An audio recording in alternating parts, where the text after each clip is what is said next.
할렐루야. 네. 오늘 찬양을 들으면서 설교는 안 해도 되겠구나, 그 생각이 들 정도로 찬양의 은혜가 됐습니다. 서로 한번 보시면서 축복하십니다. 주의 이름으로 사랑합니다. 십자가가 세워질 때마다 너무 기쁘고 행복합니다. 여기만 아멘하고 여기는 아멘 안 하시네. 금년 들어서 우리 십자가 세워진 게 7번째입니다. 아멘 좀 하셔요. 세워진 십자가 이렇게 봉헌할 때마다 저희들도 이렇게 행복한데 하나님이 보실 때는 얼마나 행복해 하실까요?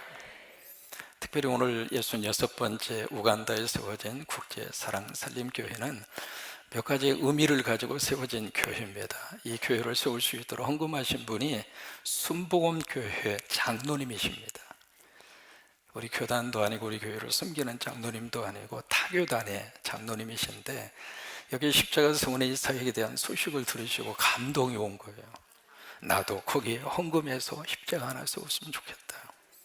그렇게 해서 이제 우간다 살림교회가 세워지게 됐는데, 영상을 통해서 여러분 보신 것처럼 아이들이 많잖아요. 처음에 작은 기도처에서 교회가 시작이 됐는데 너무 비좁아서 갈 데가 없어서 들어갔느냐면 국민학교 교실 한 칸을 빌려서 거기서 예배를 드렸어요. 그래서 예배를 드리면서 그 국민학교 학생들을 다 전도한 거예요.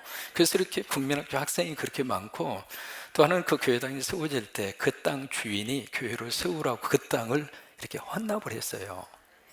그렇게 해서 이제 그 교회당이 세워지는데, 여러분 우간다라고 하는 나라가 저 정도 건물 못 지어요.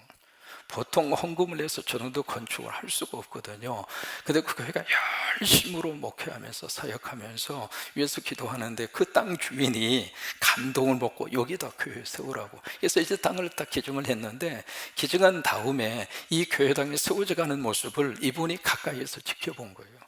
지켜보면서 그 땅 주인이 나도 예수 믿겠다, 나도 예수 믿겠다고. 오늘 동생 입을 통해서 그 말이 나왔으면 좋겠습니다. 나도 예수 믿겠다고. 이거 되어져 가는 모습을 보니까 하나님이 살아계신다고, 하나님이 살아계시지 않으면 이런 일이 있을 수 없다고. 그렇게 해서 그 내회가 헌당하고 입당하는 날 두 분이 예수 믿겠다고 그 교회에 등록을 하셨어요. 세워진 살림의 교회마다 하나님이 쓰시기를 바라고, 그런 역사가 계속 이루어지게 되기를 주의 이름으로 축원합니다. 금년이 이 교회가 세워진 지 70주년 됩니다. 그래서 의미 있는 일을 여러 가지 생각을 하다가 70주년 기념 뭔가 하나를 했으면 좋겠다 해서 우간다 지역에다가 초등학교를 짓습니다. 교실 7칸에 사무실 1칸에서 8칸에 초등학교를 짓는데, 이제 4월 달에 공사를 시작을 해요.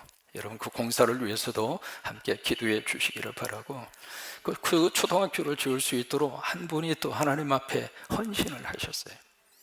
여러분 세워지는 십자가마다 세워지게 될 초등학교를 통해서 큰 인물들을 하나님이 배출해 주시기를 바라고, 하나님이 그렇게 들어 쓰시게 되기를 주의 이름으로 축원합니다. 오늘이 무슨 주일이죠? 종려주일입니다. 오늘 종려주일에 여기 제 성경에 몇 가지 의미 있는 단어를 만날 수 있는데, 첫째로 무리라고 하는 단어를 우리가 1절에서 12절에서 만나게 됩니다. 근데 무리는 무리인데 작은 무리가 아니라 큰 무리입니다. 이 무리들이 뭔가 소식을 듣습니다. 무슨 소식을 듣느냐면 예수 그리스도가 예루살렘에 오신다 라고 하는 그 소식을 들어요. 그 소식을 듣고 나서 이 무리들이 두 가지 행동을 합니다. 첫째는 손에다가 뭘 들었죠? 종려나무 가지를 다 손에다 들고, 그것만 들고 길거리로 나온 것이 아니라 그들이 막 외칩니다. 오늘 찬양에서 불렀던 그 외침을 그들이 크게 외치는데 뭐라고 외쳤죠? 호산나. 그보다 소리가 더 큽니다. 어떻게 외쳤죠? 그보다 더 커요. 호산나. 영어로 샤우팅이라고 하는 단어를 쓰고 있거든요. 작은 속삭임이 아닙니다. 낼 수 있는 소리를 다 하면서 호산나 하면서 누구를 지금 환영하죠? 예수님을 환영해요. 환영을 하는데 호산나만 외치는 것이 아니라 두 가지를 그들이 더 같이 덧붙여서 외치고 있습니다. 주의 무엇으로 오시는 분? 이름으로 오시는 분. 주의 이름으로 오시는 분이요. 그래서 그 앞에 찬송하리로다, 이 찬송하리로다 라고 하는 단어의 뜻은 영어로 blessed라고 하는 뜻입니다. 복이 있다 그 말이에요. 복이 있다, 복이 있도다, 주의 이름으로 오시는 분, 그 뜻이거든요. 그 다음에 두 번째, 그들이 쓰고 있는 말이 있습니다. 이스라엘이 뭐라고 지금 외치고 있죠? 왕이라는 거예요. 그러면서 이들이 예수 그리스도가 예루살렘에 지금 들어오시는 그 길목에 쫙 서서 손에 종려나무를 들고 호산나 부르면서 지금 예수님을 열렬하게 지금 환영을 하고 있거든요. 환영을 하는데 그 사이로 예수님이 드디어 입장을 하십니다. 입장을 하는데 예수님이 뭘 타고 오셨냐면 어린 나귀를 타고 오십니다. 여러분, 이 분위기하고요, 이쪽 분위기하고 뭔가 지금 어색해요. 뭔가 이렇게 잘 맞지가 않습니다. 그래서 어린 나귀를 타시고 예수님이 오시는데 이 모든 모습을 예수님의 제자가 옆에서 모든 걸 다 지금 보고 있는데 그게 어떤 의미를 가지고 있는지 몰라요. 가장 가까이 있는데, 가장 옆에서 직접 보고 있는데 그게 어떤 미닝을 가지고 있고 어떤 메시지가 있다고 하는 사실을 그들이 언더스탠드를 못해요. 깨닫지를 못해요. 그러다가 어느 때 그들이 그것을 깨닫게 되느냐면 예수님이 영광을 얻으신 다음에 그때 가서 아하, 이런 의미가 있었구나, 이런 뜻이 있었구나, 그것을 이제 그때 가서 제자들이 깨닫게 돼요. 여러분, 이 몇 가지 단어를 머릿속에 기억을 하시면서 오늘 성경 말씀 속으로 들어가서 한번 은혜를 함께 받겠습니다. 12절에 보시면 함께 있습니다. 그 이튿날에는 명절에 온 큰 무리입니다. 작은 무리가 아닙니다. 그러면 어떻게 돼서 이 큰 무리가 이렇게 모이게 됐는가? 그 이유와 근거를 오늘 성경이 여기다가 기록하고 있습니다. 17절을 보실까요? 17절에 보시면은 함께 있습니다. 나사로를 무덤에서 불러내어 죽은 자 가운데에서 살리실 때에 함께 있던 무리가 증언한지라. 그 옆에 요한복음 11장에 보시면 그 유명한 나사로 기억하시죠? 돌아가셨어요. 그래서 장례식까지 치루었어요. 장례식 끝난 지가 무려 4일이나 지났어요. 근데 그 현장에 주님이 오신 거예요. 예수님이 오셔서 무덤에 탁 서서 그때 예수님이 외친 말씀이 있습니다. 나사로야 나와라. 여러분, 이번 토요일 날 우리 새벽 예배를 부활 동산에 가서 우리가 새벽 예배를 드립니다. 그때를 지금 생각하면 너무 하나님이 주실 은혜 때문에 기대가 돼요. 제가 87년에 미국에 들어가서 그 다음 해입니다. 88년 부활주일이 돼서 미국 사람들이 함께 부활절 새벽 예배 드리는 현장을 일부러 갔습니다. 근데 부활절 새벽 예배를 드리는데 어디서 드리느냐면 우리처럼 무슨 체육관에서 드리거나 아니면 큰 교회당 안에서 드리거나 그런 데서 드리는 것이 아니라 묘지에서 드리는 거예요. 묘지에서 이제 함께 부활절 새벽 예배를 드리는데 그때 나팔 소리와 더불어서 무덤에서 살아나셨네, 무덤에서 살아나셨네, 무덤에서 살아나셨네, 그 찬송을 부르는데 그 찬송이 머리가 아니라 가슴에서 나오는 거예요. 여러분, 이번 토요일 날 꼭 여러분들이 시간 내셔서 그 은혜를 함께 같이 누리셨으면 좋겠어요. 제가 벌써 그 경험을 한 지가 수십 년인데 그때의 그 감격과 그때에 받았던 은혜가 아직도 마음속에 살아있습니다. 지금 나사로가 지금 돌아가신 지 나흘이라 됐는데 예수님이 오셔서 그 나사로를 살리시는 거예요. 살리시는데 그 현장에 무리들이 있었어요. 그 모습을 보면서 이 무리들 속에 주님이 도대체 그 예수가 어떤 분이길래. 여러분, 기독교에서는요, 무덤이 마지막 우리 인생의 마지막 종착역이 아닙니다. 그 무덤은 언젠가 열리게 될 것입니다. 부활하게 될 것입니다. 그렇기 때문에 우리가 보내드리면서도 슬프지만은 위로를 받는 거예요. 만약에 죽음이 무덤을 남기는 것으로 끝이 난다면 더 이상 기독교는 이 땅에 존재할 이유가 없어요. 왜 교회가 있는가? 왜 우리에게 믿음이 필요한가? 왜 우리가 예배를 드리는가? 부활이 있으니까. 그게 아멘. 그래서 나사로의 그 사건이 일어나는 그 현장에 무리들이 있었단 말이죠. 근데 이 무리가 그 현장을 목격을 하고 가만히 있을 수가 없는 거죠. 그래서 이 무리들이 그 다음 절에 보시면은 또 한 무리를 여러분들이 만날 수 있습니다. 18절이에요. 18절에 보시면은 함께 읽으실까요? 이에 무리가 예수를 맞으면, 그 무리는 누구냐면 예루살렘에 있는 무리들이에요. 예루살렘에 있는 이 군종들이 그 소식을, 나사로가 죽었는데 살리시는 그 현장에 있었던 그 무리들이 막 이야기하는 소리를 이 무리가 들은 거예요. 그래서 그 많은 무리가 돼서 그 무리들이 그 예수님이 예루살렘에 오신다고 하는 소식을 듣고, 여기 그 다음 절 13절에 보시면 그들의 손에다가 지금 뭘 잡았죠? 종려나무를 듣고 어떻게 해요? 맞으러 나갑니다. 여기 맞으러 나갔다는 이야기는 지금 흥분 상태입니다. 그냥 적당히 가서 이렇게 환영하고 그런 상태가 아니라 그 군중들 속에 큰 하나의 흥분이 일어나게 되면서 그들이 막 외치는 거예요. 뭐라고 외쳐요? 호산나라고. 그러면 그들이 왜 이 종려나무 가지를 들었을까? 여러분, 종려나무는요 몇 가지 큰 의미를 가지고 있는 나무가 종려나무입니다. 생명력이 보통 강한 게 아닙니다. 우리 한국의 아카시아 나무 기억하시잖아요. 세상에 아카시아 나무는 이렇게 부를 때는 구들장, 거기를 뚫고 나올 정도로 그게 아카시아 나무잖아요. 근데 이 종려나무는 그보다 더 생명력이 강합니다. 이것을 잘라서 구루터기가 있는데 구루터기에다가 불을 피워서 태우잖아요. 태워도 거기서 싹이 나서 자라나는 게 종려나무예요. 이 종려나무는 사막성 기후에서 비가 조금만 와도 안 죽어요. 가지를 꺾어서 그냥 꽂잖아요. 꽂아도 종려나무가 자랍니다. 이게 키가 10에서 한 30m 정도 커요.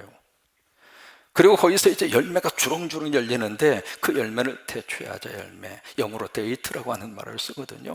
지구상에 나오는 모든 과실 중에 당도가 가장 높습니다. 칼로리, 그러니까 서너 개만 먹어도 1일 칼로리를 보충할 수 있을 정도로. 근데 저 열매가 한 나무에서 어느 정도 딸 수 있느냐면 이제는 놀라셔도 돼요. 100에서 200kg. 그런데 몇 년간 열매를 딸 수 있는가? 100년 동안.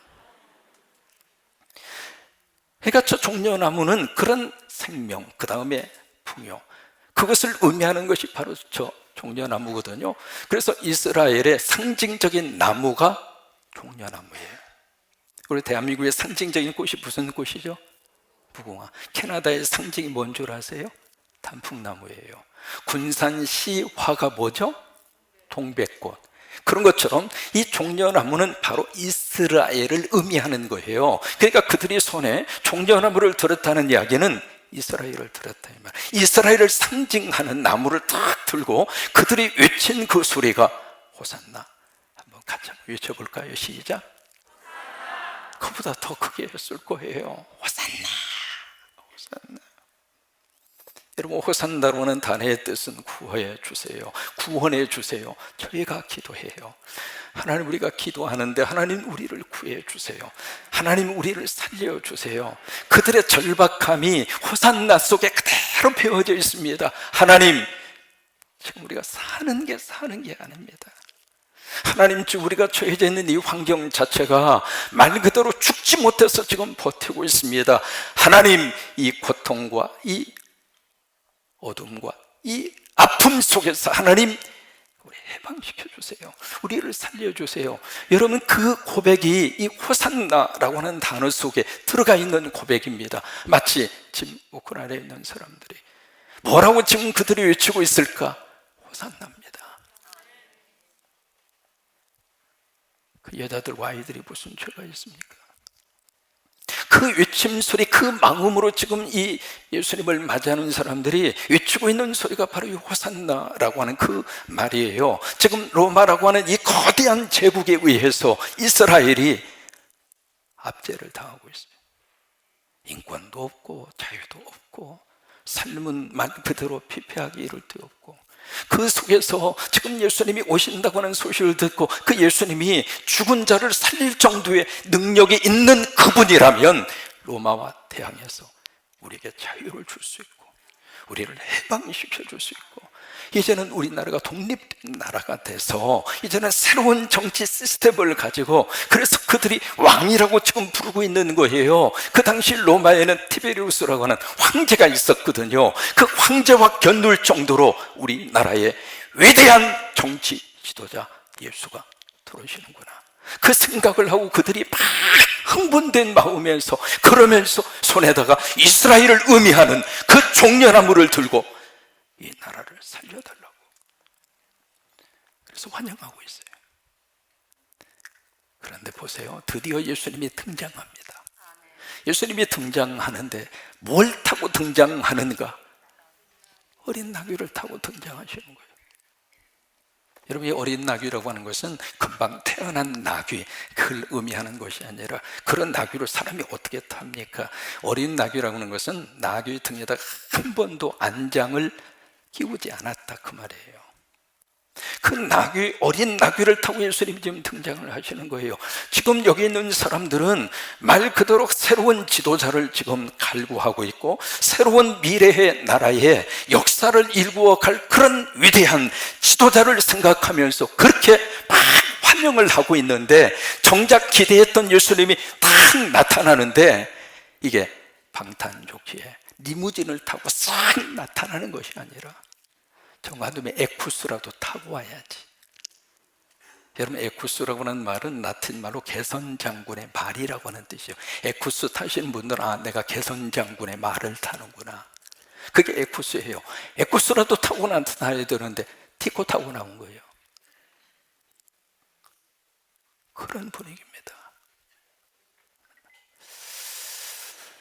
그러면 예수님은 왜 이 어린 나귀를 타고 오셨을까?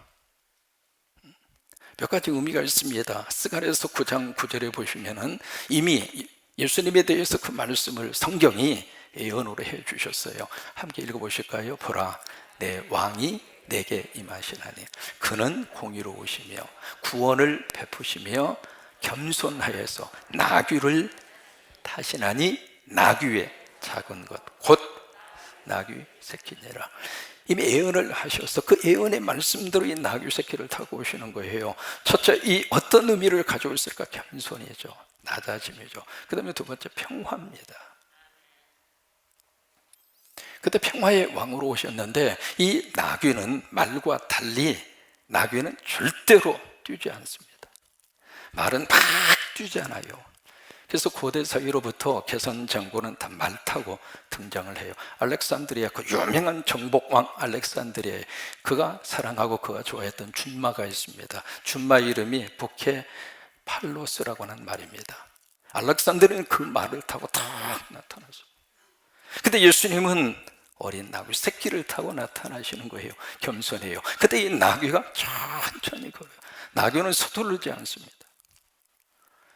예수님이 나귀 타고 오시는 모습을 보면서 우리가 지금 21세기에 우리가 지금 스피드 시대에 살고 있거든요. 이 스피드 시대 때문에 우리가 얼마나 스트레스를 지금 많이 받는지 몰라요. 모든 것들이 다 빨리. 특히 우리 한국 사람들은 빨리 아니면 이거 통하지가 않잖아요. 전 세계에서 가장 유명한 한국말이 빨리. 모르는 사람이 없어요. 어디 가든지 빨리.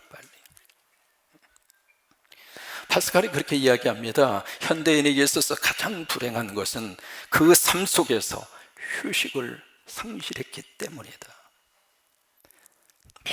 모든 것들이 빨리. 유명한 사업가 중에 그 호프만이라고 하는, 리차드 호프만이라고 하는 사업가가 있습니다. 그 사업가 그런 이야기해요. 현대인들을 죽이는 암적 요소가 있는데, 그러니까 우리 현대인들을 죽이는 적이 있는데, 3대 적이 있는데, 그것은 암도 아니고 교통사고도 아니고 세 가지를 지적합니다. 첫째가 달력, 두 번째가 시계, 세 번째가 핸드폰. 아침에 일어나자마자 무엇부터 찾아요? 마누라 있는지 없는지, 그건 둘째입니다. 핸드폰부터 찾아요. 저녁에 주무실 때는 가장 마지막까지 애지중지 손에 잡은 것은 뭐예요? 핸드폰. 핸드폰은 나의 목자시니 내게 부족함이 없으리로다. 이게 편리한 것은 우리가 알겠는데, 그것이 우리에게 주는 스트레스가 한두 가지가 아닙니다. 핸드폰 없으면 아무것도 못해요. 요즘에 무슨 말이 유행을 하느냐면 무드링이라고 하는 말이 유행을 합니다. 무드라고 하는 말 기억하시잖아요. 무드. 그 다음에 그 뒤에다가 LING를 써서 무드링이라고 그래요. 이게 바로 뭐냐면 조금 천천히 삶의 여유를 가지고 사는 것을 무드링이라고 그래요. 여러분 예배 마친 다음에 월명공원 천천히 걸어보세요. 꽃이란 꽃은 다 나와서 지금 우리를 반기고 있습니다. 그 벤치에 좀 앉아서 하늘도 좀 보고, 예수님이 나귀를 타시는 것은 급하게 서두르는 게 아닙니다. 천천히. 그게 나귀가 가지고 있는 특징이거든요. 그런데 거기에 평화가 있다고 하는 거예요. 그러면서 여기 사람들은 예수님의 이 나타나는 모습을 보면서 뭔가 이렇게 의아한 생각을 가지게 됐죠. 그런데 제자들도 지금 예수님이 왜 이런 행동을 하는지를 몰랐어요. 언제 알았는가? 예수님이 영광을 받으신다. 여러분, 어느 때 예수님이 영광을 받으셨을까? 십자가에서 돌아가셨을 때. 그때 예수님이 영광을 받습니다. 그리고 나서 제자들이 그때 가서 이 모든 사건이 어떤 의미를 가지고 있는가라고 하는 것이 그때 깨달아진 거예요. 아, 예수가 그리스도라고 하는 사실을 우리에게 보여주는 사건이었구나.